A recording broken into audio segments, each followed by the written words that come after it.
Amina Laura Mnyanzi ameunga mkono agizo la kupiga risasi hadi kifo dhidi ya makundi ya uhalifu ambayo yanajulikana kama mawoza, akisisitiza polisi wanapaswa kuruhusiwa kufanya kazi ya kulinda mali na maisha ya Wakenya kwa mujibu wa katiba. Akizungumza katika hafla ya ukabidhi wa chuo cha wanafunzi katika chuo cha mafunzo ya ufundi ya Weru, kaunti ya Kilifi, mbunge huyo amesema kuwa makundi hayo yamewahangaisha wakazi kwa muda mrefu na kusababisha vifo na majeraha makubwa kwa wahasiriwa. Aidha, alikosoa wanaharakati wa haki za binadamu kwa kukaa kimya wakati walipokuwa wakiuawa, kisha kuanza kutoa maoni baada ya polisi kutoa onyo kali kwa makundi hayo.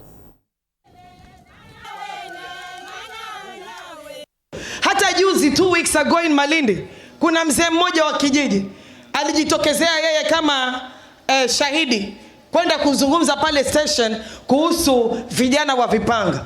Sijui ilikuwaje wale vijana ambao walikuwa ni wako nje ambao ni marafiki zao wakajua na wakaenda wakamuua yule mzee 2 weeks ago, sijui 3 weeks ago. Activists walikuwa wako wapi? Yule mzee akiuawa na vijana wa vipanga hakuweza kuzungumza masuala kama haya. Let the police do their work. Tumechoka. Kama wewe unalalimishwa na nini wewe, kama unajua mtoto wako wewe si woza na wala hana tabia mbaya ya ukorofi huko mitaani? Wanaolalamika ni wale ambao wanataka kutumia vijana vibaya. Lakini wewe kama mtoto wako yuko vizuri, una wasiwasi gani? Na hii ni onyo pia kwenu nyinyi wazazi, kwa sababu mimi sitaki kuja kuliliwa.